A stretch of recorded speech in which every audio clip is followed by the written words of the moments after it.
සිලුදනාම සාදරයෙන් පිළිගන්නවා අදත් අපේ ඉන්සයිට් සිනමැක්ස් YouTube channel එකට. ඔන්න 2023 අලුත් අවුරුද්දේ සුපිරිම ෆිල්ම් එකක් අරගෙන ආවා. ඒක තමයි දෘශ්‍යම් 2 හින්දි ෆිල්ම් එක.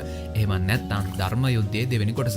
දෘශ්‍යම් පළවෙනි ෆිල්ම් එකේ මොනම හරි භාෂාවකින් ආපු එක ෆිල්ම් එකක් හරි ඔයාලා බලලා ඇති කියලා මම විශ්වාස කරනවා. මුලින්ම ආවේ මලයාලම් ෆිල්ම් එක. ඊට පස්සේ තමිල්, හින්දි, තෙලුගු අවසානයේදී ධර්ම යුද්ධය නමින් සිංහල රීමේක් එක ආවා. ඉතින් මේ ෆිල්ම්ස් අතරින් එක ෆිල්ම් එකක් හරි ඔයාලා අනිවාර්යෙන් බලලා ඇති. ඉතින් ඔන්න අදම මාර්ගන ඇවිල්ලා තියෙන්නේ අතිශය ජනප්‍රිය දෘශ්‍යම් ෆිල්ම් එකේ දෙවෙනි කොටස. ඉතින් මේ ෆිල්ම් එකේ දෙවෙනි කොටසට යන්න කලින් පළවෙනි ෆිල්ම් එකේ මොකක්ද උනේ කියන එක මම මුලින්ම පැහැදිලි කරන්න යන්නේ. පළවෙනි ෆිල්ම් එක නොබලපු කෙනෙක් ඉන්නවා නම් මෙතනින් එහාට මේ වීඩියෝ එක බලන්න යන්න එපා. මම පැහැදිලි කරන එක අහනවට වඩා අනිවාර්යෙන් පළවෙනි ෆිල්ම් එක බලලා ආපහු මේ වීඩියෝ එක බලන්න එන්න කියලා මේ වෙලාවේදී මතක් කරනවා. ඔන්න ස්පොයිලර් ඇලර්ට් එක දුන්නා. පළවෙනි ෆිල්ම් එකේ සිද්ධ වුණේ මෙන්න මේකයි. පවුලක් ඉන්නවා. අම්මයි තාත්තයි දුවලා දෙන්නයි. මෙතනින් ලොකු දුව ඉස්කෝලෙන් ට්‍රිප් එකක් යනවා. එදා රෑ ඒ කට්ටිය වෙනම තැනක තමයි නවතින්නේ. ඒ ගෑන් ළමයා වොෂ්රූම් එකේ නාන සිද්ධියක් ඒ ඉස්කෝලේ ට්‍රිප් එක ගියපු පිරිමි ළමයි දෙන්නෙක් එකතු වෙලා හොරෙන්ම වීඩියෝ කරගන්නවා. ඊට පස්සේ එතනින් එක පිරිමි ළමයෙක් දවස් කිහිපයකට පස්සේ මේ ගෑන් ළමයා මුණ ගැහෙන්න ඇවිල්ලා මේ වීඩියෝ එක පෙන්නලා ඒ ගෑන් ළමයා බය කරලා ඒ ගෑන් ළමයාව දූෂණය කරන්න තමයි උත්සාහ කරන්නේ. මේ සිද්ධිය වෙද්දී මේ පවුලේ තාත්තා ගෙදර නැහැ. ඉන්නේ අම්මයි දුවලා දෙන්නයි විතරයි. මෙතන යන පොරබැදීමක් නිසා මේ ගෑන් ළමයා පහරක් ගහනවා. ඒ පහර නිසා මේ පිරිමි ළමයා මැරෙනවා. ඊට පස්සේ තමයි තාත්තා මේ හා සම්බන්ධයෙන් හැම දෙයක්ම දැනගන්නේ. තාත්තා මේක ගැන දැනගද්දිත් අම්මයි දුවයි එකතු වෙලා කලින් දවසේ රෑ මැරුණ පිරිමි ළමයා ගෙදර වත්තේ වල දාලාත් ඉවරයි. ඊට පස්සේ මේ තාත්තා නිකන් ඉන්නේ නැහැ. මේ මරණය සිද්ධ වුණ දවසේදී සහ ඊට පස්සේ දවසේදී මේ අය විනෝද චාරිකාවට ගිහින් හිටපු විදිහට සාක්ෂි හදනවා. ඒ කියන්නේ මේ තාත්තා තනියම ගිහින් ෆිල්ම් බලපු ටිකට්ස් කිහිපයක් ගන්නවා, කඩේකින් කෑම කාපු බිල් කිහිපයක් ගන්නවා. මෙන්න මේ විදිහට මුළු පවුලම එදා සහ අනිත් දවසේ විනෝද චාරිකාවට ගිහින් හිටියේ කියලා ඔප්පු කරන්න පුළුවන් විදිහේ සාක්ෂි මේ තාත්තා එකතු කරගන්නවා. නමුත් මේ පවුල ඒ විදිහට විනෝද චාරිකාවක් යන්නේ ඊට පස්සේ දවසක. කොහොම නමුත් මේ මරණය සම්බන්ධයෙන් පොලිසිය හොයන්න පටන් ගන්නවා. කොච්චර හංගන්න උත්සාහ කරත් පොලිසියට මේ පවුල සම්බන්ධයෙන් ඉව වැටෙන්න පටන් ගන්නවා. මොකද අර පිරිමි ළමයි දෙන්නගෙන් එක පිරිමි ළමයෙක් නෙමෙරුනේ. අනිත් පිරිමි ළමයා ඇත්තම කියනවා. ඒ කියන්නේ ඒ දෙන්න එකතු වෙලා ගෑනු ළමයෙක් නාන ආකාරي වීඩියෝ කරගත්තා. ඒක අනිවාර්යෙන් ඒ පිරිමි ළමයාගේ මරණයට කොහෙන් හරි සම්බන්ධද කියලා. පොලිසිය ඊට පස්සේ විමර්ශන කටයුතු කරගෙන යනවා. පොලිසියට තේරෙන්න පටන් ගන්නවා මේ පවුලේ ඉන්න තාත්තා බොරු සාක්ෂි හදලා තියෙනවා කියලා. නමුත් ඇත්තටම ඒක ඔප්පු කරන්න නම් පොලිසියට ඒ මැරුණ පිරිමි ළමයාගේ බොඩි එක ඕනේ. අන්න ඒක නිසා පොලිසිය මේ පවුලම ගෙනල්ලා පහර දීලා වද දීලා ප්‍රශ්න කරන්න පටන් ගන්නවා. අවසානයේදී මේ පවුලේ ඉන්න පුංචි ගෑන් ළමයා පොලිසියට කියනවා තාත්තා ගෙදර වත්තේම තමයි ඒ බොඩි එක වල දැම්මේ කියලා. ඊට පස්සේ පොලිසිය එතන හාරලා බලනවා. නමුත් පොලිසියට ලැබෙන්නේ සතෙක්ගේ මලකුණක්. පොලිසියට හිතා ගන්නත් බෑ. පවුලේ අයට හිතා ගන්නත් බෑ. ඇත්තටම මේ තාත්තා පවුලේ අයටත් කියන්නේ නැතිව ඒ බොඩි එක වල දැම්මට පස්සේ ආපහු ඒ බොඩි එක අරගෙන එතනට සතෙක්ගේ මලකුණක් දාලා ඒ තරුණ පිරිමි ළමයාගේ බොඩි එක වල දාලා තියෙන්නේ ඒ ප්‍රදේශයේ ඒ වෙද්දි හදමින් තිබුණ පොලිස් ස්ටේෂන් එක ඇතුළෙමයි. කවදාවත් පොලිසිය මලසුරක් ඒ වගේ පොලිස් ස්ටේෂන් එකක් ඇතුළේ හාරලා බලලා හොයන්නේ නැහැනේ. අන්න ඒක තමයි බොඩි එක හංගන්න හොඳම තැන. කොහොම නමුත් පළවෙනි ෆිල්ම් එකේ කතාව ඉවරුනේ අන්න එතනින්.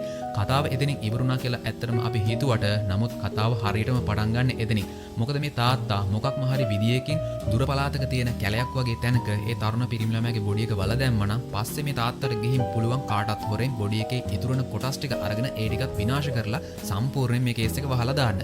නමුත් ඇත්තටම මේ තාත්තා දැන් හිර වෙලා ඉන්නේ. බොඩි එක තියෙන්නේ තවමත් පොලිස් ස්ටේෂන් එක ඇතුලේ. මේ තාත්තට ආපහු ඒ බොඩි එක උඩට ගන්න විදියක් නැහැ. ඒ කියන්නේ දැන් ඔයාලට තේරෙනවා ඇති පොලිසියට මොනම හරි විදියකින් හොඩුවාවක් ලැබුණොත් එහෙම අනිවාර්යෙන් මේක අහු වෙනවා. ඉතින් මම එතනින් එහාට කියන්න යන්නේ නැහැ. පටන් ගත්ත විනාඩිය ඉඳන් ත්‍රිල් එකෙන් කුතුහලෙන් බලන්න පුළුවන් ධර්ම යුද්ධයේ දෙවෙනි කොටස. එහෙම නැත්නම් දෘශ්‍යම් 2 හින්දි ෆිල්ම් එක බලන්න එන්න කියලා මම ඔයාලට ආරාධනා කරනවා. එහෙනම් බලමු අපි පොලිසියට මොනම හරි විදියකින් හොඩුවාවක් ලැබෙයිද? එහෙම ලැබුණොත් එහෙම බොඩි එක උඩට ගන්න පොලිසියට හැකියාවක් ලැබෙයිද? එහෙම උඩට ගත්තොත් එහෙම මේ පවුලට මොන වගේ ධර්ම දෙයක් සිද්ධ වෙයිද? අපි යමු වීඩියෝ එකට.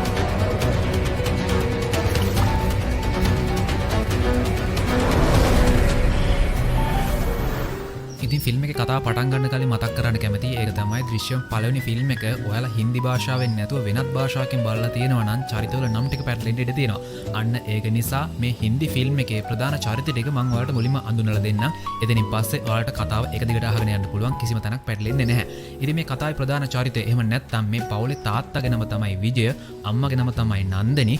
අර වැරදීමකින් තරුණ පිරිමි ළමයාව මරලා දාපු මේ පවුලේ වැඩිමල් දුවගේ නම තමයි අංජු, දෙවෙනි දුවගේ නම තමයි අනු. එතකොට අර මැරුණ තරුණ පිරිමි ළමයාගේ නම තමයි සමීර්, සමීර්ගේ අම්මගේ නම තමයි මීරා, සමීර්ගේ තාත්තාගේ නම තමයි මහේෂ්. ඒ වගේම ඔයාලට මතක ඇති මේ පවුලේ ඉන්න තාත්තව මේ මිනි මැරුමට අහු කරන්න මග බලාගෙන ඉන්න පොලිස් නිලධාරියා. එයාගේ නම තමයි ගයිතොණ්ඩේ. ඔන්න ඔය ටික තමයි මේ ෆිල්ම් එකේ ප්‍රධාන චරිත ටික. අපි දැන් එහෙනම් යමු මේ ෆිල්ම් එකේ කතාවට. ෆිල්ම් එක පටන් ගද්දිම අපිට පෙන්නන්නේ ඩේවිඩ් කියලා ඩ්‍රග් ඩීලර් කෙනෙක් ඇවිල්ලා ඩ්‍රග්ස් වගේක් දෙනවා ටෝනිට. නමුත් ටෝනි ඩේවිඩ්ට සල්ලි දෙන්නේ නැහැ. ඒකට හේතුව තමයි මේ ඩේවිඩ් ටෝනිට කලින් ඉඳන්ම ණයයි. අන්න ඒ ණය වලට සල්ලි ටික කපා ගත්තා කියලා තමයි මේ වෙලාවේදී ටෝනි කියන්නේ. නමුත් ඩේවිඩ් සල්ලි නැතුව මෙතනින් යන්න කැමති නැහැ. අන්න ඒක නිසා මේ දෙන්න අතර බහින් බස් වීම දුර දිග ගිහින් පොර බැදීමක් ඇති වෙනවා. මේ වෙලාවේදී ටෝනි පිස්ටල් එකක් එළියට ඇදලා අරගෙන ඩේවිඩ්ට වෙඩි තියන්න උත්සාහ කරනවා. නමුත් ඒ පිස්ටල් එකෙන් වෙඩිල්ල වදින්නේ ටෝනිටමයි. ඊට පස්සේ ටෝනි මැරෙනවා. ඒත් එක්කම පොලිසිය මෙතනට කඩාගෙන පනිනවා. නමුත් ඩේවිඩ් පොලිසියට බාර වෙන්නේ නැහැ. එයා පොලිසියෙන් බේරෙන්න මෙතනින් කඩාගෙන දුවන්න පටන් ගන්නවා. ඩේවිඩ් මේ විදිහට දුවගෙන ගිහින් නවතින්නේ අර හදමින් තිබුණ පොලිස් ස්ටේෂන් එක ළඟ. ඉතින් මේ වෙලාවේදී ඩේවිඩ් මෙතන හැංගිලා ඉද්දි දකිනවා මේ පොලිස් ස්ටේෂන් එක ඇතුළේ ඉඳන් මොකක් හරි දෙයක් වලදාලා විජය එළියට එනවා. ඒ කියන්නේ දැන් ඔයාලට තේරෙනවා ඇති විජය අර සමීර් කියන තරුණ පිරිමි ළමයාගේ බොඩි එක මෙතන වලදාද්දි කවුරුත් දැක්කේ නැහැ කියලා හිතුවට ඇත්තටම එක කෙනෙක් දැකලා තිනවා. ඒ තමයි ඩේවිඩ්. නමුත් ඩේවිඩ් දන්නේ නැහැ ඇත්තටම විජය මේ විදිහට මල සිරුරක් පොලිස් ස්ටේෂන් එක ඇතුළේ වලදාලා එළියට එන්නේ කියලා. ඩේවිඩ්ගේ හිතට පුංචි සැකයක් එනවා. නමුත් මේ වෙද්දි පොලිසිය ඩේවිඩ් පිටිපස්සෙන් පන්නන නිසා ඩේවිඩ් ඒක ගැන ඒ තරම් හිතන්න යන්නේ නැහැ. කොහොම නමුත් මේ වෙලාවේදී ඩේවිඩ් දුවගෙනම එනවා එයාගේ ගෙදර. ඩේවිඩ්ගේ ගෙදර ඉන්නේ එයාගේ වයිෆුයි දරුවයි. ඩේවිඩ්ගේ වයිෆ්ගේ නම තමයි මේරි. කොහොම නමුත් මේ වෙලාවේදී ඩේවිඩ් මෙතනින් සල්ලි ටිකක් අරගෙන පැන ගන්න උත්සාහ කරනවා. නමුත් පොලිසිය එළියෙන් මේ වෙද්දී ඩේවිඩ්ගේ ගෙදර වට කරලා ඉවරයි. පොලිසිය මේ වෙලාවේදී ඩේවිඩ්ව අත්අඩංගුවට ගන්නවා.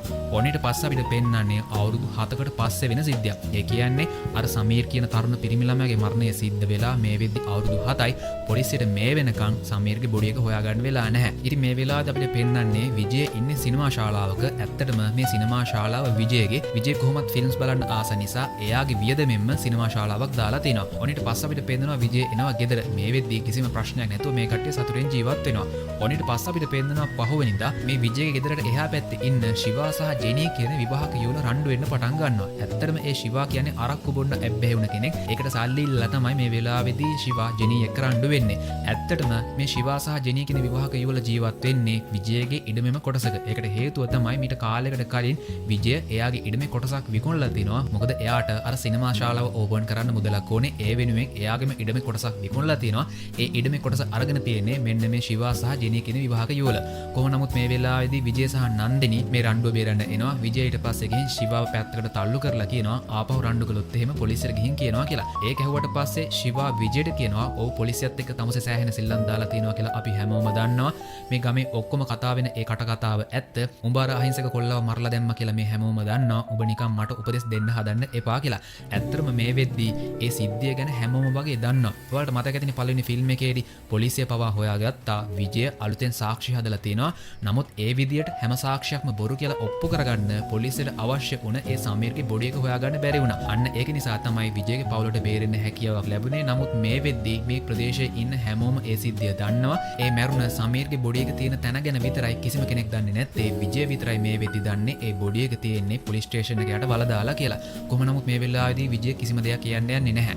ඔන්නීට පස්සේ අපිට පේනවා විජය එනවා අර පොලිස් ස්ටේෂන් එක ළඟ තියෙන කඩේට. ඒ කඩේ ඉන්නේ මාටින් කියන මනුස්සයා. ඇත්තට මේ මාටින් කියන්නේ විජයගේ හොඳම යාළුවෙක් වගේ තමයි. ඉතින් මේ වෙලාවේදී කඩේ ඉන්න මිනිස්සු පවා විජයට ඇහෙන්නේ නැති වෙන්න මීට අවුරුදු ගානකට කලින් උන ඒ මරණය ගැන කතා වෙනවා. ඒ කියන්නේ මේ හැමෝම දන්නවා විජය අනිවාර්යෙන් ඒ තරුණ පිරිමි ළමයාව මැරුවා. නමුත් බොඩි එක හොයාගන්න බැරි වුණ නිසා විජයගේ පවුල බේරුණා කියලා. ඔන්නීට පස්සේ අපිට පේනවා විජය එනවා එයා වැඩ කරන කේබල් ටීවී ඔෆිස් එකට. ඉතින් මේ වෙද්දි විජය මේ කේබල් ටීවී ඔෆිස් එක පේන විදියට ඒ වගේම අර සිනමා ශාලාව පේන විදියට ඒ විතරක් නෙවෙයි ඒ ළඟ පාර පවා අහුවෙන විදියට CCTV කැමරා වලින් කවර් කරලා තියෙන්නේ. ඒක ඕනම තැනක ඉඳන් විජයට ෆෝන් එකෙන් පවා බලන්න පුළුවන්.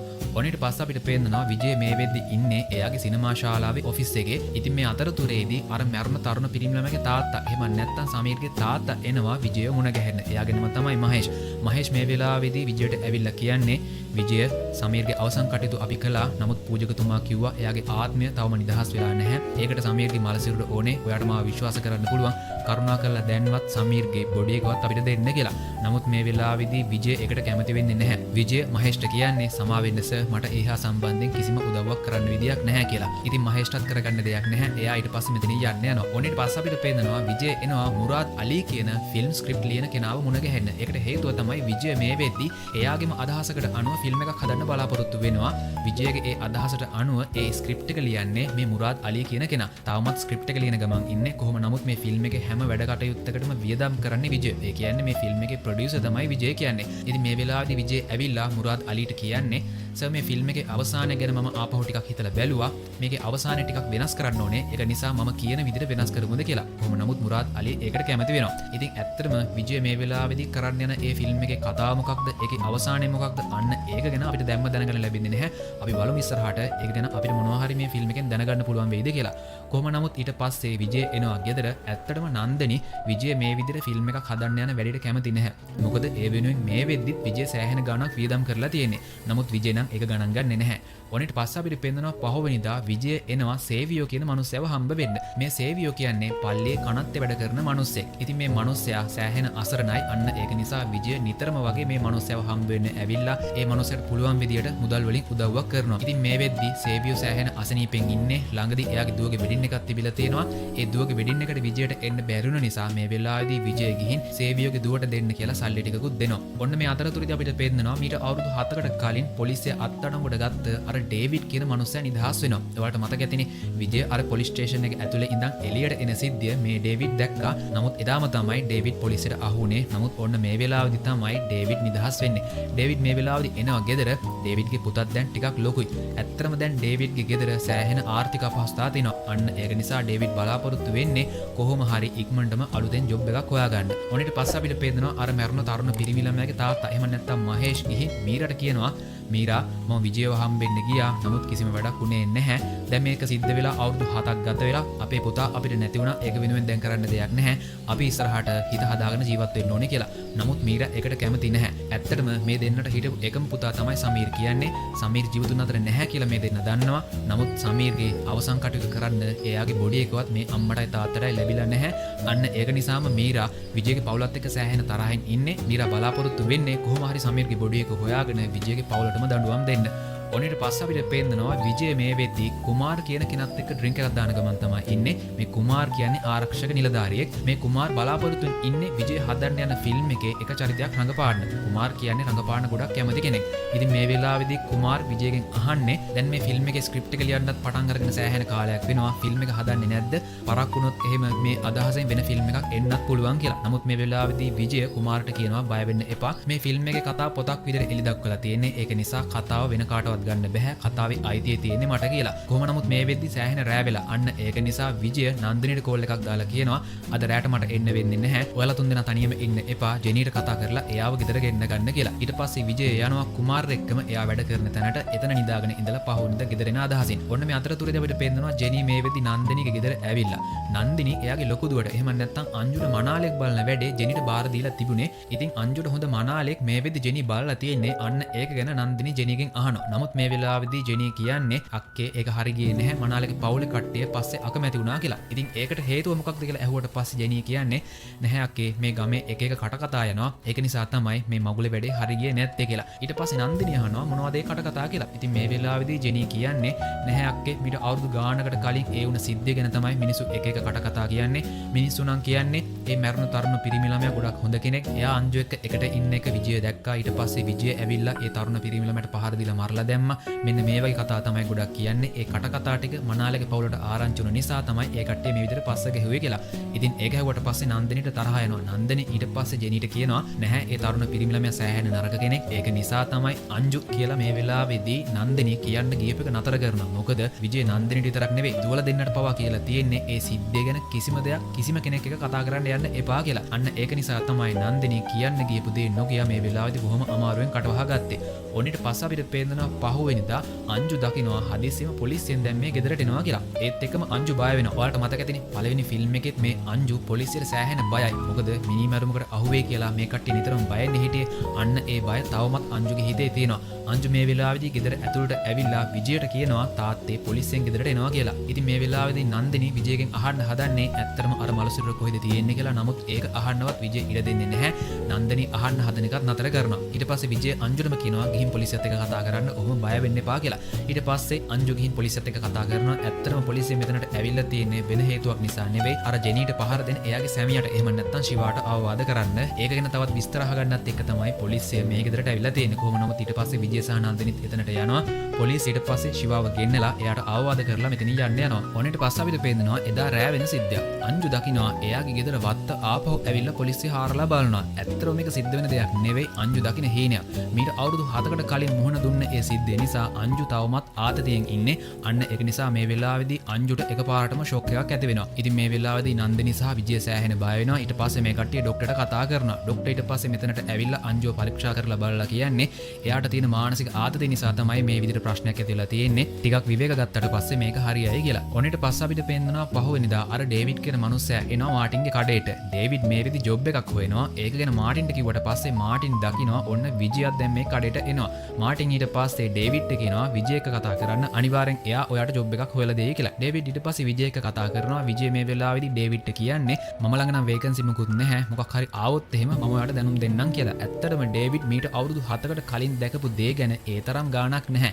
ඩේවිඩ් අත්අඩංගුවට ගන්න කලින් එයා දැක්කා හදමින් තිබුණ පොලිස් ස්ටේෂන් එක ඇතුලෙන් විජේ එළියට ආවා. නමුත් අන්න ඒක ගැන ඩේවිඩ්ට තවමත් ගාණක් නැහැ. ඔනිට පස්සේ අපිට පේනවා විජේ මේ වෙලෙදි ආපහු අර කුමාර් කියන ආරක්ෂක නිලධාරියත් එක්ක එකතු වෙලා එයාගේම ඔෆිස් එකේ ඉඳන් අරක්කු බොන ගමන් තමයි ඉන්නේ. අන්න ඒක නිසා අදත් නන්දනී සහ ළමයි දෙන්න තනියම ඉන්නේ. මේ වෙලාවේදී ජෙනී ඇවිල්ලා නන්දනී එක්ක කතා කරනවා. නන්දනී ජෙනීට මේ වෙලාවේදී කියන්නේ අංජු විතරක් නෙවෙයි මමත් දැන් සෑහෙන බයෙන් ඉන්නේ. අපි විජේ එක්ක කතා කරන්න ගියාට විජේ මේ හා සම්බන්ධයෙන් කිසිම දෙයක් කතා කරන්නේ නැහැ. අනිවාර්යෙන් විජය වෙනත් තැනක බොඩි එක වලදාලා ඇත්තේ. නමුත් ඒක ගැන දන්නේ විජය විතරයි. විජය අපිටවත් ඒක කියන්නේ නැහැ. අඩුම තරමේ බොඩි එක තියෙන්නේ කොහෙද කියලා දැනගත්තා නම් අපිට එතනින් පස්සේ නිදහසේ ඉන්න තිබුණා. නමුත් මේ විජය කරන වැඩ නිසා අපිට හිතේ නිදහසෙන් ඉන්න විදියක් නැහැ කියලා. ඔන්න මේ අතරතුරේදී අපිට පේනවා ඉන්ස්පෙක්ටර් සාවන්ත් කියන කෙනා අර ගයිතොණ්ඩේ කියන පොලිස් නිලධාරියව ගිහින් ගන්නවා. ඔයාලට මතක ඇතිනේ මීට අවුරුදු 7කට කලින් ගයිතොණ්ඩේගේ වැඩ තහනම් කළා. ඉතින් මේ වෙලාවේදී ඉන්ස්පෙක්ටර් සාවන්ත් ගිහින් ගයිතොණ්ඩේවත් අරගෙන එන්නේ පොලිස් IG කෙනෙක් ළඟට. ඒ කෙනා තමයි තරුൺ. තරුණ කියන්නේ අපරාධ නඩු විසඳන්න සෑහෙන දක්ෂයෙක්. ඉතින් මේ වෙලාවේදී IG තරුණ ඉන්ස්පෙක්ටර් සාවන්ත සහ ගයිතොණ්ඩේට කියන්නේ අපි කොහොම හරි සමීර්ගේ බොඩි එක තියෙන තැන ගැන හොයා ගන්න ඕනේ. ඊට පස්සේ විජේගේ මුළු පවුලම අල්ල ගන්න ඕනේ කියලා. ඇත්තටම IG තරුණට මේ වැඩේ බාර දීලා තියෙන්නේ මීරා. මොකද මීරා මේ වැඩේ එහෙම ලේසියෙන් අත්හරින්න කැමති නැහැ. සමීර්ගේ බොඩි එක හොයා ගන්නත් ඕනේ. ඒ විතරක් නෙවෙයි මීරාට අවශ්‍ය කරලා තියෙනවා විජේගේ මුළු පවුලටම දඬුවම් දෙන්න. ඉතින් ඔයාලට හිතා ගන්න පුළුවන් මේ සිද්ධ වෙලා අවුරුදු 7ක් ගියත් සමීර්ගේ අම්මා එහෙම නැත්නම් මීරා මේ වැඩේ අත්හැරලා නැහැ. කොහොම හරි විජේ ඇතුළු පවුලව අල්ල ගන්න තමයි උත්සාහ කරන්නේ. ඉතින් මේ අතරතුරේදී මෙතනට ජෙනී සහ ශිවා එනවා.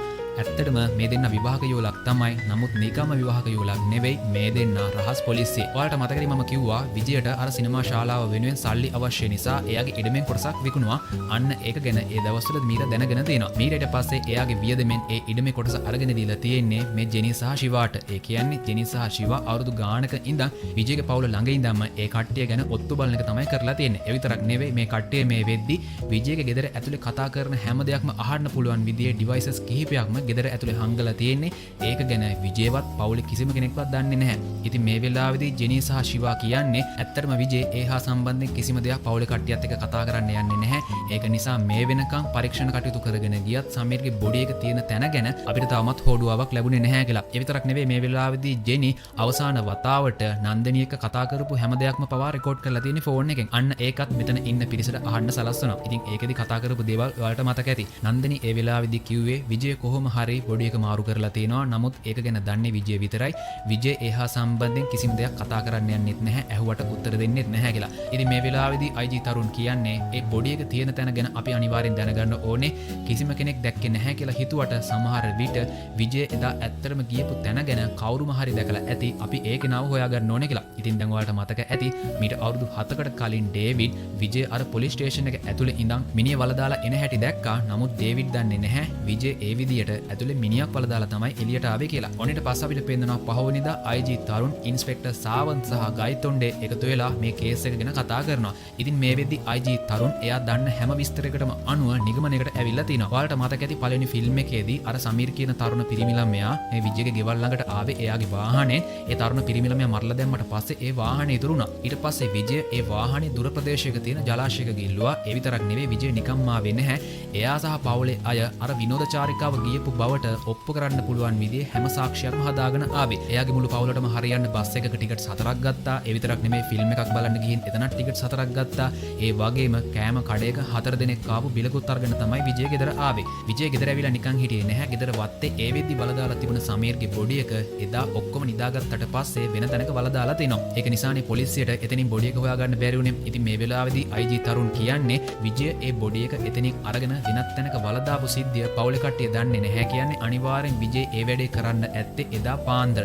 සමහර විට පාන්දර එකවත් වෙන්නේ නැති. නමුත් එදා පාන්දර පහමාරේ බස් එකේම මේ පවුලේ ඔක්කොම අර විනෝදචාරිකාව ගියා කියලා පෙන්නන්න ඕන නිසා බස් එකෙන් පිටත් වුණා. ඒ කියන්නේ පාන්දර 1:05 අතර තමයි විජේ ඒ විදියට බොඩි එක අරගෙන වෙනත් තැනක බලදාලා තියෙන්නේ. පහමාරේ බස් එකේ යන්න නම් අනිවාර්යෙන් විජේ ඒ වැඩ ටික ඉවර කරලා අඩුම තරමේ පාන්දර 4:00 වෙද්දිවත් ගෙදර එන්න ඕනේ. ඒ කියන්නේ දැන් ඔයාලට තේරෙනවා ඇති පාන්දර 1 ඉඳන් පාන්දර 4:00 වෙනකම් පැය 3 කාලයක් තමයි විජයට ඒ විදියට සමීර්ගේ මල සිරුර වෙන තැනක බලදාන්න කාලය තියෙන්නේ. ඇත්තටම විජයට වෙනත් තැනක වලක් හාරලා සමීර්ගේ බොඩි එක එතනට දාලා ආපහු වල වහන ආසන්න වශයෙන් පැය 2ක්වත් යනවා.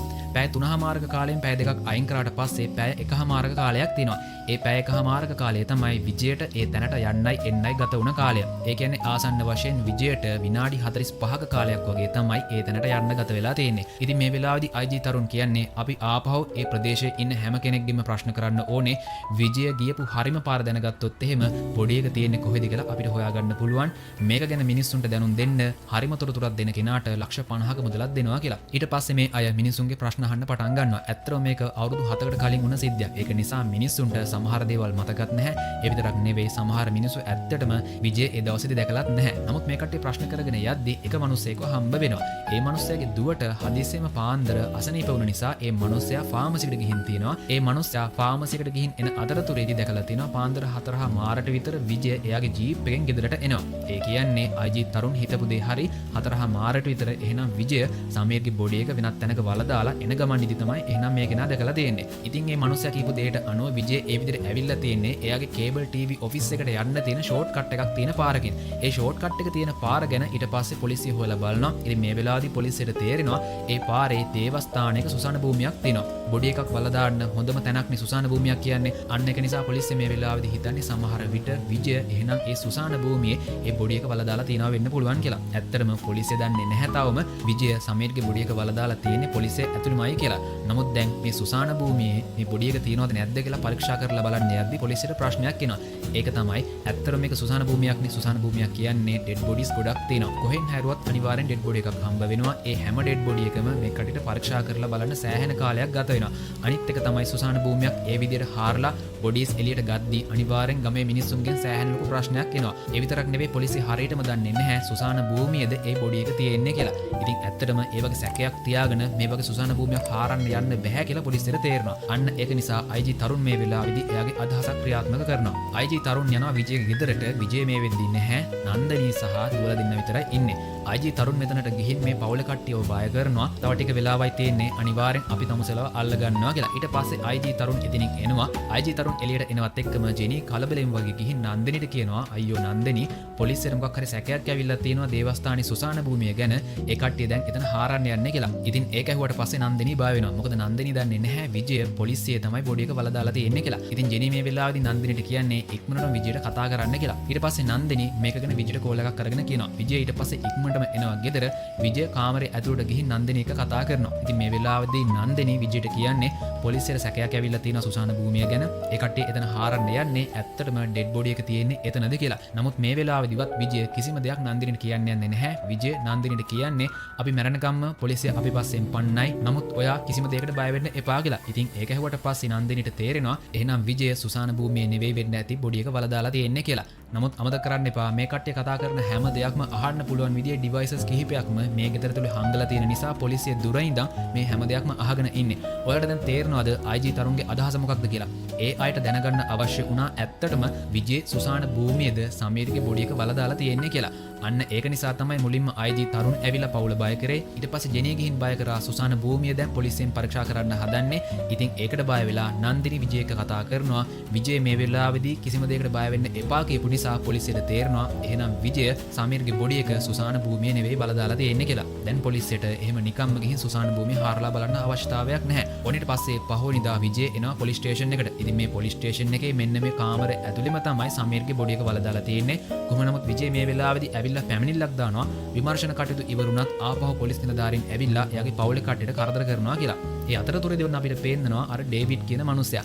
එයාට ජොබ් එකක් හම්බ වෙලා තියෙන්නේ. එයා මේ වෙලාවේදී මාටින්ගේ කඩේට එනවා. ඉතින් මේ වෙද්දී මිනිස්සු ආපහු විජය ගැන කතා කරන දේවල් ඩේවිඩ්ට ඇහෙනවා. මිනිස්සු මේ වෙලාවේදී කතා කරන්නේ මීට අවුරුදු 7කට කලින් විජය අනිවාර්යෙන් ඒ බොඩි එක වෙන තැනක වලදාලා තියෙනවා. ඒ බොඩි එක තියෙන තැන ගැන මේ වෙද්දී කිසිම දෙයක් පොලිසියවත් දන්නේ නැහැ. බොඩි එක තියෙන තැන හොයාගත්තොත් නම් විජයට වගේම පවුලට සම්පූර්ණයෙන් වැඩ වර්ධිනවා කියලා. ඉතින් මේක ඇහුවටවත් ඩේවිඩ්ට මේ වෙලාවේදී ඔළුවට එන්නේ නැහැ. ඇත්තටම එදා එහෙනම් එයා දැක්කේ විජය බොඩි එක වලදාලා එන හැටි කියලා. ඩේවිඩ් ඊට පස්සේ කඩෙන් එළියට එනවා. මේ වෙලාවේදී ඔන්න ඩේවිඩ් දකිනවා පැමිණිල්ල දාන්න ගියපු විජය ඔන්න පොලිස් ස්ටේෂන් එකෙන් එළියට එනවා. අන්න ඒක දකින්නත් එක්කම ඩේවිඩ්ට මතක් වෙනවා මීට අවුරුදු 7කට කලින් එයා පොලිසියෙන් පැනලා යන ගමන් ඉන්න අතරතුරේදී ඒ දවස්වල හදමින් තිබුණ මේ පොලිස් ස්ටේෂන් එක ඇතුළේ ඉඳන් විජය මොකක් හරි දෙයක් වලදාලා එහෙම නැත්නම් හොර වැඩක් කරලා එළියට ආවා වගේ කියලා. ඉතින් මේ මිනිස්සු කියපු දේවල් එක්ක සහ මේ දැකපු දේ එක්ක ඩේවිඩ්ට තේරෙන්න පටන් ගන්නවා. එහෙනම් විජය මීට අවුරුදු 7කට කලින් සමීර්ගේ බොඩි එක වලදාලා තියෙන්නේ ඒ දවස්වල හදමින් තිබුණ මේ පොලිස් ස්ටේෂන් එක ඇතුළෙම තමයි කියලා. ඒ විතරක් නෙවෙයි ඩේවිඩ් මේ වෙද්දි දන්නවා ඒ හා සම්බන්ධයෙන් හරිතොරතුරක් දෙන කෙනෙක්ට ලක්ෂ 50ක් මුදලක් හම්බ වෙනවා කියලා. ඒ කියන්නේ දැන් ඔයාලට තේරෙනවා ඇති ඩේවිඩ් ඊළඟට මොන වගේ දෙයක්ද කරන්න යන්නේ කියලා. ඔන්නේට පස්සේ අපිට පේනවා ඩේවිඩ් එනවා පොලිසියට එයා දන්න දේ ගැන කියලා ලක්ෂ 50ක මුදල ගන්න.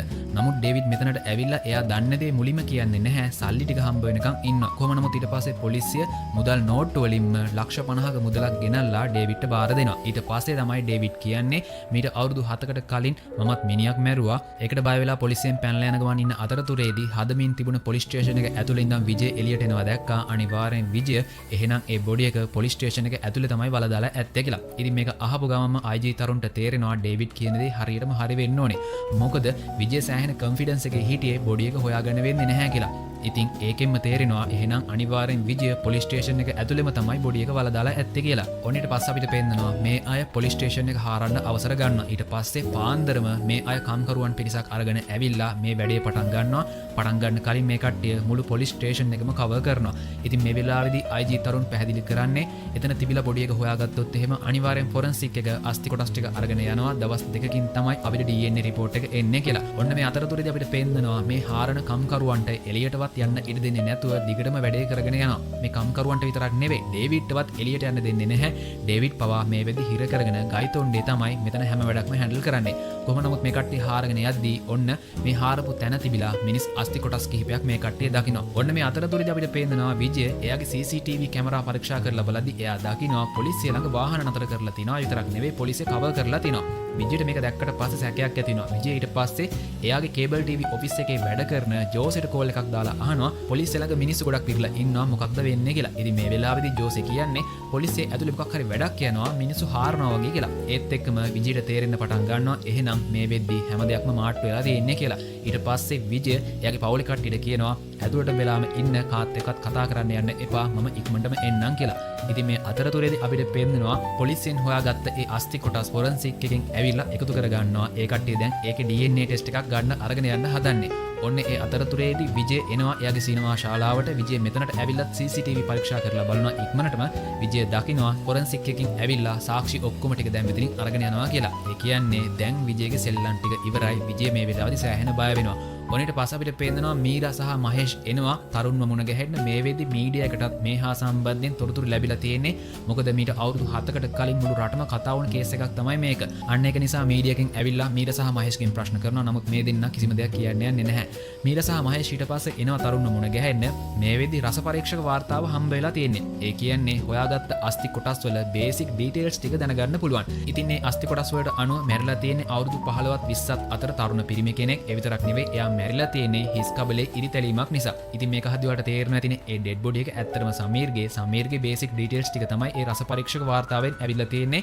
නමුත් තවමත් DNA ටෙස්ට් එක කරලා නැහැ. අන්න ඒක නිසා IG තරුන් මේ වෙලාවේදී මීරටයි මහේෂ්ටයි කියන්නේ ඔයාලගෙන් බ්ලඩ් සැම්පල් එකක් ඕනේ ෆොරන්සික් එකට යවන්න. අපිට තව දවස් දෙකකින් DNA ටෙස්ට් එක හරහා ඇත්තටම මේක තහවුරු කරගන්න පුළුවන් කියලා. ඔන්න මේ අතරතුරේදී අපිට පේනවා පොලිසිය මේ වෙද්දී විජයගේ පවුලෙන් ප්‍රශ්න කරන්න පෙත්සමක් ගොනු කරලා තියෙනවා. ඒ පෙත්සම සම්මත වෙනවා හෙට උදේට ඒ අයගෙන් ප්‍රශ්න ප්‍රශ්න කරන්න පුළුවන් කියලා.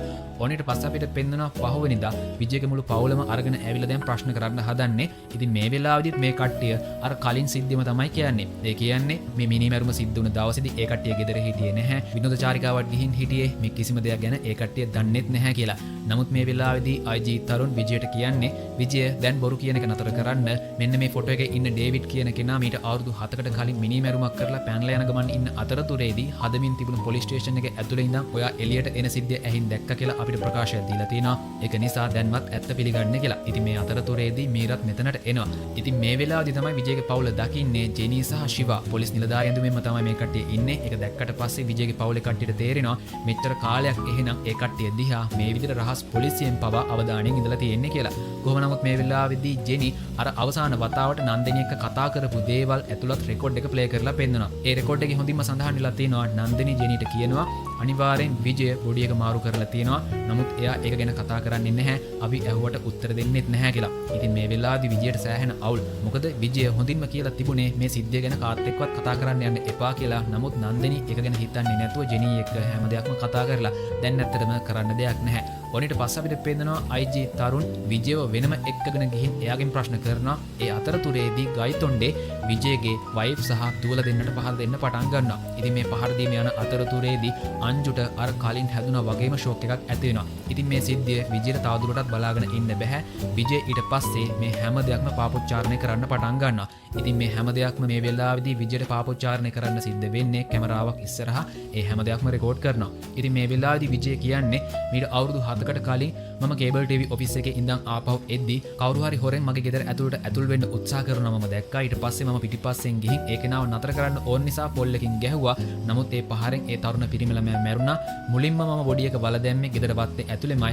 නමුත් පවුලේ කට්ටිය නිදාගත්තට පස්සේ මම ඒ බොඩි එක හදමින් තිබුණු පොලිස් ස්ටේෂන් එකේ වල දැම්මා කියලා. ඉතින් මේ වෙලාවේදී විජය කියන්නේ එයා මේ මිනිමැරුම කරා කියලා. නමුත් ඇත්තටම ඒක සිද්ධ වුණේ අංජුගේ අතින්. නමුත් විජය එයාගේ දුවව පාවා දෙන්නේ නැහැ. එයා මේ හැම වැරද්දක්ම බාර ගන්නවා. ඉතින් මේක එළියේ ඉඳන් මීරා අහගෙන ඉන්නේ. විජය මේ කියන දේත් එක්ක විජයට දඬුවම් හම්බ වෙනවා කියලා මීරා දන්නවා. නමුත් ඇත්තටම මීරා විජයගේ පවුලේ අයව අත්හරින්න කැමති නැහැ. අනිවාර්යෙන් ඒ අයටත් දඬුවම් ලැබෙන්න ඕන කියන මතේ තමයි මීරා මේ වෙද්දි ඉන්නේ. කොහොම නමුත් මේ වෙද්දි පාපොච්චාරණය කළත් අනිවාර්යෙන් මේක උසාවිය හරහා නඩුව පැවැත්වෙනවා. DNA රිපෝට් එකත් ආවට පස්සේ තමයි අනිවාර්යෙන් ඒ හැම විස්තරයක්ම එකතු කරලා ඒක ගැන සලකා බලලා විජයට දඬුවමක් නියම වෙන්නේ. ඔන්න මේ අතරතුරේදී අපිට පෙන්නනවා මේ සිද්ධිය නිවුස් හරහා අර මුරාද් අලි කියන කෙනා දකිනවා. ඔයාලට මතක ඇතිනේ විජය ෆිල්ම් එකක් හදන ගමන් ඉන්නේ. ඒ ෆිල්ම් එකේ ස්ක්‍රිප්ට් රයිටර් තමයි මේ මුරාද් අලි කියන්නේ. කොහොම නමුත් ඔන්නට පස්ස අපිට පෙන්නනවා පහවෙනිදා මේ නඩුව පටන් ගන්නවා. ඔන්නට පස්ස අපිට පෙන්නනවා අර මුරාද් අලි කියන ෆිල්ම් ස්ක්‍රිප්ට් රයිටර් එනවා තරුණ මීරා සහ මහේෂ් මුණ ගැහෙන්න. එයා මෙතනට ඇවිල්ලා මේ කට්ටියට කියන්නේ 2016 දී විජය එයාව මුණ ගැහෙන්න ආවා කියලා. ඒ කියන්නේ මේ ෆිල්ම් එකට අනුව 2014 අවසාන භාගයේදී තමයි මේ සමීර්ගේ මරණය සිද්ධ වෙලා තියෙන්නේ. ආසන්න වශයෙන් අවුරුද්දකට පස්සේ විතර විජය ඇවිල්ලා මුරාද් අලිව මුණ ගැහිලා තියෙනවා. මුරාද් අලි ඒ වෙද්දිත් ඒ නිවුස් එක ගැන අහලා තියෙනවා. විජයවත් සමහර වෙලාවල් වලදී ටීවී එකෙන් දැකලා තියෙනවා. නමුත් මුරාද් අලිට ඒ වෙලාවේදී හරියටම තේරෙලා නැහැ ඒ නිවුස් එකේ හිටපු විජය තමයි මේ විදියට එයාව මුණ ගැහෙන්න ආවේ කියලා. කොටින්ම කියනවා නම් විජය එයාගේ සම්පූර්ණ නම විදියට වෙනත් බොරු නමක් තමයි මුරාද් අලිට කියලා තියෙන්නේ. විජය මුරාද් අලිව මුණ ගැහෙන්න ගිහින් කියලා තියෙන්නේ මට ෆිල්ම් එකක් කරන්න අදහසක් තියෙනවා. මම ඒකට වියදම් කරන්න ලෑස්ති. කතාව ගැන මට එක අයිඩියා එකක් තියෙනවා. ඔබතුමා ඒක වෙනුවෙන් ස්ක්‍රිප්ට් එකක් ලියලා දෙන්න ඕනේ. ඒ විතරක් නෙවෙයි විජය මුරාද් අලිට ලක්ෂ 10ක ඇඩ්වාන්ස් එකකුත් දීලා තියෙනවා. ඔන්න මේ අතරතුරේදී අපිට පෙන්නනවා විජයව උසාවියට අරගෙන යන ගමන් ඉන්නේ. කොහොම නමුත් මේ වෙලාවේදී මුරාද් අලි තරුණ මීරා සහ මහේෂ්ට කියන්නේ ඒ ස්ක්‍රිප්ට් එක ලියන්න අවුරුදු 2ක් ගත වුණා. ඒකට හේතුව තමයි විජයට අවශ්‍ය වුණා ඒ කතාව ලොජිකල් අතින් හරියටම හරි විදියට තියෙන්න. ඒ කියන්නේ ඒ කතාවේ වෙන්න බැරි දේවල් තියෙන්න බෑ. ලොජිකල් අතින් හරියටම තියෙන්න ඕනේ කියන එක තමයි විජයගේ අදහස තිබිලා තියෙන්නේ. ඊට පස්සේ මුරාද් අලි විජය කියපු ඒ කතාව එහෙම නැත්නම් ඒ ෆිල්ම් එකේ කතාව කියන්න පටන් ගන්නවා. යතින් කියලා තරුණ පිරිමි ළමයෙක් එයාගේ ගෑන් ළමයාත් එක්ක ක්ලබ් එකේ ඩාන්ස් කරන ගමන් ඉද්දි රාජ් කියලා තවත් පිරිමි ළමයෙක් ඇවිල්ලා යතින්ගේ ගෑන් ළමයට කරදර කරන්න උත්සාහ කරලා තියෙනවා. රාජ් කියන්නේ ඒ ප්‍රදේශයේ දක්ෂ ඉදිකිරීම් කරුවෙකුගේ පුතෙක්. කොහොම නමුත් ඒ වෙලාවේදී යතින් සහ රාජ් අතර ෆයිට් එකක් ගිහින් තියෙනවා. ඊට පස්සේ යතින් ගෙදර ඇවිල්ලා තියෙනවා. නමුත් රාජ්ට තරහ ගිහින් එයා යතින්ට පහර දෙන්න එයාගේ ගෙදරටම ඇවිල්ලා තියෙනවා. නමුත් යතින් සහ රාජ් අතර ආපහු ෆයිට් එකක් ගිහින් යතින් රාජ්ව තල්ලු කරලා දානවා. එතනදී රාජ් මැරෙනවා. ඊට පස්සේ තමයි යතින්ගේ තාත්තා මේක ගැන දැනගන්නේ. යතින්ගේ තාත්තට තේරෙනවා තමන්ගේ පුතා වෙනුවෙන් මොකක්ම හරි දෙයක් කළේ නැති වුණොත් එහෙම තමන්ගේ පුතාගේ සම්පූර්ණ අනාගතය අඳුර වෙනවා කියලා. ඊට පස්සේ යතින්ගේ තාත්තා රාජ් ගැන විස්තර හොයලා බලද්දී එයා දැනගන්නවා රාජ් කියන්නේ දක්ෂ ඉදිකිරීම් කරුවෙක්ගේ පුතෙක් කියලා. ඊට පස්සේ යතින්ගේ තාත්තා රාජ්ගේ බොඩි එක අරගෙන ගිහින් වල දාන්නේ රාජ්ගේ තාත්තා මේ වෙද්දි ඉදිකරමින් පවතින බිල්ඩින් එකක් ඇතුළමයි. මොකද තමන්ගේ පුතාගේ බොඩි එක තමන්ගේ බිල්ඩින් එකක් ඇතුලේ කවදාවත් තාත්තා කෙනෙක් හොයන්නේ නැහැනේ. ඔන්න ඕක තමයි විජයගේ කතාවේ පළවෙනි භාගය. ඇත්තටම කියනවා නම් දෘශ්‍යම් පළවෙනි ෆිල්ම් එකේ කතාවත් මෙන්න මේ වගේමනේ. ඉතින් මේ වෙලාවේදී මුරාද් අලි කියන්නේ ෆිල්ම් එකේ පළවෙනි භාගයේ ඒ විදිහට ඉවරුණාට දෙවෙනි භාගයේදී වීරා එහෙම නැත්නම් යතින්ගේ තාත්තා. ඇත්තටම දැන් ඔයාලට තේරෙනවා ඇති යතින්ගේ තාත්තා වෙනුවට දැන් විජය ඉන්නේ. නමුත් ඇත්තටම වීරයා දැනගෙන ඉඳලා තියෙනවා කවදා හරි පොලිසිය බොඩි එක අනිවාර්යෙන් හොයාගන්න හැකියාවක් තියෙනවා. මොකද සමහර විට එයා දැකපු නැති සාක්ෂියක් පොලිසියට ලැබෙන්න හැකියාවක් තියෙනවා. ඉතින් කතාවේ දෙවෙනි භාගයේදී සිද්ධ වෙන්නේ වීරයා තමන්ගේ පවුල බේර ගන්න ඕන නිසා ඒ වෙනුවෙන් සාක්ෂි හංගන්නේ කොහොමද කියලා ඒ වෙනුවෙන් උත්සාහ කරනවා. නමුත් ෆිල්ම් එකේ දෙවෙනි භාගයේ පටන් අරගෙන ටික වෙලාවක් යද්දී ඒ කතාවට අනුව පොලිසියට සාක්ෂියක් ලැබිලා බොඩි එක හොයාගන්නවා. ඊට පස්සේ වීරයා පාපෝච්චාරණය කරලා පොලිසියට බාර වෙනවා. ඉතින් මේ වෙලාවේදී මීරා මුරාද් අලිගෙන් අහනවා ස්ක්‍රිප්ට් එකක් ලිව්වා නම් ඇයි ෆිල්ම් එක හැදුවේ නැත්තේ කියලා. ඉතින් මේ වෙලාවේදී මුරාද් අලි කියන්නේ වීරයා ඒ විදිහට පාපෝච්චාරණය කරලා බාර වෙන ඒ එන්ඩ් එකට ඇත්තටම විජය කැමති වෙලා නැහැ. විජය ඇවිල්ලා මුරාද් අලිට කියලා තියෙනවා ඒ එන්ඩ් එක වෙනස් වෙන්න ඕනේ කියලා. ඒ විතරක් නෙවෙයි මුරාද් අලි මේ වෙලාවේදී කියන්නේ ස්ක්‍රිප්ට් එක ලියන්න සෑහෙන කාලයක් ගත වුණ නිසා සහ ෆිල්ම් එක හදන්න තවත් කාලයක් ගත වෙන නිසා ඒ ස්ක්‍රිප්ට් එක එහෙම නැත්නම් පොතක් විදිහට මීට අවුරුද්දකට කලින් එලි දක්වලා තියෙනවා. පිටපත් අඩු ප්‍රමාණයක් තමයි එලි දක්වලා තියෙන්නේ. මොකද ඇත්තටම ඒ වගේ කතාවක් පොතක් විදිහට එලි දැක්වට පස්සේ ඒ කතාවේ ආයිතිය තියෙන්නේ පොත ලියපු කෙනාට. නමුත් ඇත්තටම ඒ පොත එලි දක්වලා තියෙන්නේ මුරාද් අලිගේ නමෙන් විජයගේ නම කිසිම විදියකින් ගෑවිලා නැහැ. කොටින්ම කියනවා නම් විජය ඒ වෙනුවෙන් මුරාද් අලිට සල්ලි වලින්ම තමයි ගෙවලා තියෙන්නේ. බෑන්ක් රිසිට් එකක්වත් මේ වෙද්දි නැහැ. ඒ අතරතුරදී ඔන්න අපිට පේනවා උසාවියේ ඉන්න ගයිතොණ්ඩේ කෝල් එකක් දෙනවා තරුන්ට. ඒකට හේතුව තමයි මේ වෙද්දි උසාවියේ ප්‍රශ්නයක් ඇතිලා තිනවා. ඒ ප්‍රශ්නේ තමයි විජය පාපෝච්චාරණය කරපු වීඩියෝ එක මේ වෙද්දි උසාවියේ තියෙනවා. නමුත් උසාවියේදී විනිසුරුතුමා ඉස්සරහම විජය ආපහු ඒක පිළිගන්න ඕනේ. නමුත් ඒ වෙලාවේදී විජය කියලා තියෙන්නේ පොලිසිය එයාගේ පවුලයට පහර දීලා එයාටත් පහර දීලා බලෙන්ම තමයි මේ පාපෝච්චාරණය ගත්තේ කියලා. ඒ විතරක් නෙවෙයි විජය වෙනුවෙන් කතා කරන නීතිඥවරිය විනිසුරුතුමාට කියලා තියෙන්නේ මෙන්න මේ දෘශ්‍යම් කියන නවල් එකේ තියෙන විදිහට තමයි පොලිසිය ක්‍රියා කරලා කොහොම හරි විජයව අල්ලගන්න උත්සාහ කරන්න කියලා. මොකද ඒ දෘශ්‍යම් කියන නවල් එකේ තියෙනවා මේ හැම විස්තරයක්ම. ඒ විතරක් නෙවෙයි දෘශ්‍යම් කියන මේ නවල් එක අවුරුද්දකට කලින් එළි දක්වලා තියෙන්නේ. පොලිසිය මේ ළඟදී බොඩි එක හොයාගත්තට මේ හැම දෙයක්ම දෘශ්‍යම් කියන නවල් එකේ තියෙන විදිහට කරලා විජයව අල්ලගන්න උත්සාහ කරනවා කියලා ඒ නීතිඥවරිය විනිසුරුතුමාට කියලා තිනවා. ඉතින් ඇත්තටම ඒක අහපු විනිසුරුතුමාට තේරෙන පටන් අරගෙන තියෙනවා එහෙනම් මේ පොලිසිය මොන විකාරයක්ද කරන්නේ කියලා. ඉතින් මේ අතරතුරේදී අපිට පේනවා මුරාද් අලි, තරුන්, මීරා සහ මහේෂ්ට කියනවා ඔන්න ඔතනින් තමයි කතාවේ අවසාන කොටස පටන් ගන්න කියලා. ඊට පස්සේ මුරාද් අලි කියන්න පටන් ගන්නවා විජයගේ අදහසට අනුව වීරයා බේරෙන විදියට කතාවේ අවසානය වෙනස් කළේ කොහොමද කියලා. විජය මුරාද් අලිට ගිහින් කියලා තියෙන්නේ වීරයා අවසානයේට ඒ විදියට පොලිසියට අහුවෙන එකට ප්‍රේක්ෂකයන් කැමති වෙන්නේ නැහැ. ඒක නිසා වීරයා බේරෙන්න ඕනේ. නමුත් වීරයා බේරෙන විදිය ලොජිකල් අතින් හරියටම තියෙන්න ඕනේ. ඒක නිසා මට ඔබතුමාගෙන් උදව් ඕනේ කියලා. ඇත්තටම ඒ වෙලාවේදී මුරාද් අලි කැමති වෙලා තිනවා ඒකට උදව් කරන්න. ඊට පස්සේ විජය මුරාද් අලිගෙන් අහලා තිනවා පොලිසිය මේ විදිහට බොඩි එක හොයාගත්තොත් එහෙම එතනින් පස්සේ පොලිසියේ ප්‍රොසෙස් එක කොහොමද වෙන්නේ කියලා. ඇත්තට මුරාද් අලි ඒක හරියටම දන්නේ නැහැ. නමුත් මුරාද් අලි පොලිසියේ අඳුරන අය ගොඩක් ඉන්නවා. ඊට පස්සේ මුරාද් අලි පොලිසිය කිහිප දෙනෙක්ටම කතා කරලා ඒ වගේ පොඩි එකක් හොයාගත්තොත් එහෙම කොහොමද ඉස්සරහට ප්‍රොසෙස් එක යන්නේ කියලා අහලා ඒ හැම විස්තරයක්ම විජයට කියලා තිනවා. විජය ඊට පස්සේ එයාගේම අවසානයක් ඒ කතාවට දාලා තිනවා. නමුත් ඒක ඇහුවට පස්සේ මුරාද් අලිට තේරිලා තිනවා ඒ අවසානය නම් සෑහෙන අවදානම් කියලා. නමුත් විජය එයාගේ කතාවට ඒ අවදානම් අවසානය තමයි දාලා තියෙන්නේ. ඉතින් මුරාද් අලි ඒ කතාවේ අවසානය කොහොමද වෙන්නේ කියලා කියන්න හදනවත් එක්කම ආපහු ගයිතොණ්ඩගෙන් කෝල් එකක් එනවා. ඒකට හේතුව තමයි මේ වෙද්දි උසාවියට අර DNA රිපෝට් එක ඇවිල්ලා තිනවා. ඒ DNA රිපෝට් එකට අනුව පොලිසිය තිබිලා හොයාගත්ත බොඩි එක සමීර්ගේ නෙවෙයි. ඉතින් ඔයාලට හිතා ගන්න පුළුවන්ද විජය මොන වගේ ගේමක්ද ගහලා තියෙන්නේ කියලා. ඉතින් මේ වෙලාවේදී තරුන්ට හිතා ගන්නවත් බැහැ මොකක්ද උනේ කියලා. තරුන් අහනා මුරාද් අලිගෙන් විජය එයාගේ කතාවේ අවසානයේට මොන වගේ දෙයක්ද කරන්න හදන්නේ කියලා. ඉතින් මේ වෙලාවේදී මුරාද් අලි කියන්න පටන් ගන්නවා ඒ අවසානය. කතාවේ වීරයා එහෙම නැත්නම් විජය කියලා මම කියන්නම්. විජය දැනගෙන හිටියා මුලින් ඉඳන්ම කවදා හරි පොලිසියට සාක්ෂියක් ලැබිලා බොඩි එක ගොඩ ගැනීමේ හැකියාවක් තියෙනවා කියලා. ඊට පස්සේ විජය කරලා තියෙන්නේ සමීර්ගේ බොඩි එකට ගැළපෙනම තවත් මල සිරුරක් ලැබෙනකම් බලාගෙන ඉන්න එක. ඒ කියන්නේ සමීර් මැරුණේ ඔළුවට පිටිපස්සේ වැදුණු පහරක් නිසානේ. අන්න ඒ වගේ මරණයක් ගැන නිවුස් පේපර් එකේ සඳහන් වෙනවද කියලා විජය සෑහෙන කාලයක් බලලා තිනවා. අවසානයේදී විජයට ඒ ඒ වගේ මරණයක් ගැන දැනගන්න ලැබුණා. ඒ කියන්නේ ඔළුවට පිටිපස්සෙන් වැදුණු පහරක් නිසා මැරුණ තරුණ පිරිමි ළමයෙක්ගේ විස්තරයක් ගැන නිවුස් පේපර් එකේ සඳහන් වෙලා තිනවා. ඊට පස්සේ විජය ඒක ගැන විස්තර හොයලා අවසන් කටයුතු වලටත් ගිහින් තියෙනවා. එහෙම අවසන් කටයුතු ඉවරනාට පස්සේ එතන හිටපු සේවකයෙක් එක්ක විජය ගිහින් කතා බහ කරලා යාළු වෙලා තිනවා. ඔයාලට මතක ඇති විජය අර සේවියෝ කියන කනත්තක් බලාගෙන ඉන්න මනුස්සයත් එක්ක කතා බහ කරා. ඒ විතරක් නෙවෙයි එයාට මුදල් ලතිනුත් උදව් කරා. අන්න ඒ සේවියෝ තමයි ඒ කනත්තේ වැඩ කරලා තියෙන්නේ. විජය අවුරුදු ගාණක් තිස්සේ සේවියොත් එක්ක කතා කරනවා. සේවියෝට ආර්ථික ප්‍රශ්න කියලා දැනගත්තට පස්සේ එයාට සල්ලි දීලා තිනවා. ඉතින් එහෙම කාලයක් ගත වෙද්දී සේවියෝ සහ විජය කියන්නේ හොඳ යාළුවන් බවට පත් වෙලා තිනවා. අන්න එහෙම කාලයක් ගත වෙනවත් එක්කම විජයට තේරලා තිනවා සමීර් විදියටම මැරුණ ඒ තරුණ පිරිමි ළමයාගේ බොඩි එක මේ වෙද්දී අස්ති බවට පත් වෙලා ඇති කියලා. ඊට පස්සේ විජය මෙච්චර කාලයක් එයා උදව් කරපු සේවියෝගෙන් එක උදව්වක් ඉල්ලලා තිනවා. ඒක තමයි අර සමීර් විදියටම මැරිලා මෙතන අවසන් කටයුතු කරපු ඒ තරුණ පිරිමි ළමයාගේ අස්ති කොටස් ටික එයාට දෙන්න කියලා. ඉතින් සේවියෝ කොහොමත් එයාට මෙච්චර උදව් කරපු විජයට පිටුපාන්නේ නැහැනේ. සේවියෝ ඊට පස්සේ විජය ඉල්ලපු ඒ උදව්ව කරනවා. ඒ කියන්නේ අර සමීර් විදියටම මැරුණ තරුණ පිරිමි ළමයාගේ අස්ති කොටස් ටික සේවියෝ එහෙම ගිහින් බාර දීලා තිනවා විජයට. ඉතින් ඔයාලට මතක ඇති විජය මුරාද් අලිගෙන් ඇහුවා පොලිසිය බොඩි එක හොයාගත්තොත් එහෙම මොන වගේ දෙයක්ද ඉස්සරහට වෙන්නේ කියලා. මුරාද් අලි ඒ හැම දෙයක් ගැනම පොලිසියෙන් අහලා විස්තර කියලා තිබුණානේ. ඉතින් ඒ වෙලාවේදී මුරාද් අලි කියලා තියෙන්නේ පොලිසියෙන් බොඩි එක හොයාගත්තොත් එහෙම ඇන්ඩ්‍රු කියන වෛද්‍ය විද්‍යාලයට අරගෙන යනවා. ඒ කියන්නේ මේ කතාවත් මේ ප්‍රදේශයේ යන විදිහටම තමයි ලියලා තියෙන්නේ.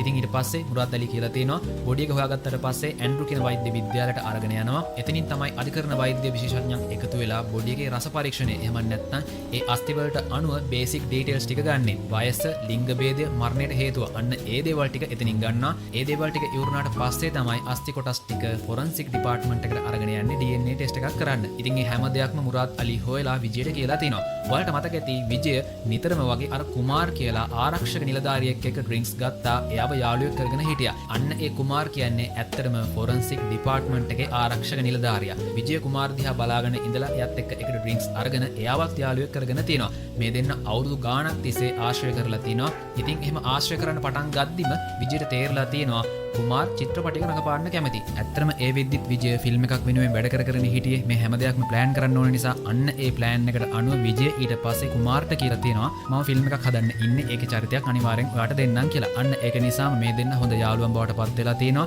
ඒ දෙන්න එකටම ඩ්‍රින්ක්ස් ගත්තා. ඒ විතරක් නෙවෙයි කුමාර් විජයව එයා වැඩ කරන තැනටත් එක්කගෙන ගියා. එතනත් ගිහින් කලේ මේ දෙන්න අරක්කු බොන එක තමයි. නමුත් ඒ වෙලාවේදී විජය තහවුරු කරගත්තා එතන CCTV කැමරා නැහැ කියලා. ඉතින් අවුරුදු ගාණක් ඒ විදියට ඒ දෙන්න යාළුවන් විදියට ආශ්‍රය කළා. කොහොම නමුත් අවසානයේදී විජය බය වුණ දවස උදා වුණා. ඒ කියන්නේ එයා හිතපු නැති විදියට පොලිසියට හෝඩුවාවක් ලැබිලා බොඩි එක හොයාගත්තා. ඊට පස්සේ කෙලින්ම විජය ගිහින් තියෙන්නේ එයාගේ සිනමා ශාලාවේ ඔෆිස් එකට.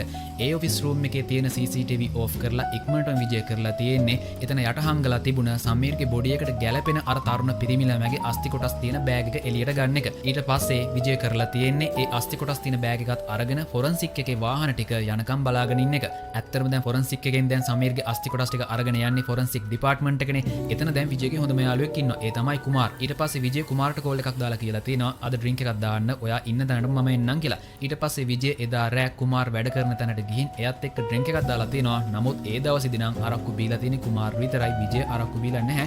කුමාර් වෙරි වුණාට පස්සේ විජය එවිඩන්ස් රූම් එකේ යතුරු අරගෙන ඒ කාමරේ ඇතුළට ගිහින් සමීර්ගේ බොඩි එකේ කොටස් ටික එයා එතනින් ඉවත් කරලා එයා ළඟ මේ වෙද්දි සමීර් විදියටම මැරුණ වෙනත් තරුණ පිරිමි ළමයෙක්ගේ ඒ අස්ථි කොටස් ටික එතනට දාලා තියෙනවා. ඊට පස්සේ විජය ඒ සමීර්ගේ අස්ථි කොටස් ටික ඔක්කොම අරගෙන ගිහින් ඒකට ඇසිඩ් එකක් දාලා සම්පූර්ණයෙන් විනාශ කරලා දාලා තිනවා. ඔන්න ඕක තමයි විජයගේ කතාවට අනුව ෆිල්ම් එකේ අවසානයේ මේ වෙද්දිත් විජය ඒ හැම දෙයක්ම ඉවර කරලා ඉවරයි. නමුත් මේ වෙද්දි අපිට පේනවා විජය ඉන්නේ උසාවියට දැන් විජයට විරුද්ධව කිසිම සාක්ෂියක් නැති නිසා විජයව රිලීස් කරනවා. ඊට පස්සේ විනිසුරුතුමා තරුණට කතා කරලා එයාට බනිනවා මොකක්ද මේ නවල් එකක් විදියට වැඩ කරලා විජයව අල්ලගන්න උත්සාහ කරන්නේ හරියට සාක්ෂියක්වත් හොයාගන්න බැරි වුණාද කියලා. ඉතින් මේ වෙලාවේදී තරුණට දෙන්න උත්තරයක් නැහැ. එයා කියන්නේ මේකේ වගකීම මම බාර ගන්නවා කියලා. ඉතින් මේ අතරතුරේදී අපිට පේනවා විජය උසාවියෙන් එළියට එනවා. විජය කියන්නේ මොනතරම් වීරයෙක් වුණත් එයාට සමීරගේ අම්මගේ තාත්තගේ ඇස් දෙක දිහා කෙලින්ම බලන්න බෑ. මොකද විජය ඒ දෙන්නගේ පුතාගේ අවසන් කටයුතු කරන්නවත් එයාගේ දේහය දුන්නේ නැහැ. ඔන්න මේ ෆිල්ම් එකේ අවසානයේ අපිට පෙන්නනවා ඇත්තටම විජය සමීර්ගේ අස්ථි කොටස් ඔක්කොම විනාශ කරලා නැහැ. ඒකෙන් කොටසක් එයා වෙනම මහේෂ්ට ලැබෙන්න සලස්වනවා. මහේෂ් ඊට පස්සේ මීරත් එක්ක එකතු වෙලා සමීර්ගේ අවසන් කටයුතු කරනවා. ඒක දිහා දුරින් ඉඳන් බලාගෙන ඉඳලා විජය එයාගේ පවුලේ කට්ටියත් එක්ක සතුටෙන් ගෙදර යනවා. ඔන්න ඔහොම තමයි මේ සුපිරිම ෆිල්ම් එකේ කතාව ඉවරුනේ. ඉතින් කොහොමද දෘශ්‍යම් පළවෙනි ෆිල්ම් එක වගේම හිතන්නේ නැති විදිහේ එන්ඩ් එකක් නේ තිබුණේ. කොහොම නමුත් මේ ෆිල්ම් එක හරහා අපිට පෙන්눔 කරලා දීලා තියෙනවා ඇත්තටම තාත්තා කෙනෙක් කියන්නේ පවුලක් වෙනුවෙන් මරන්න උනත් මැරෙන්න උනත් ලෑස්ති. ඉතින් තාත්තලා කියන්නේ කොහොමත් එහෙම තමයි. ඔයාලා මොකක්ද දන්නේ? අනිවාර්යෙන් පහලින් කමෙන්ට් එකක් දාගෙන යන්න. තවත් සුපිරිම වීඩියෝ එකකින් ඉක්මනට මුණ ගැහෙමු. We will meet again.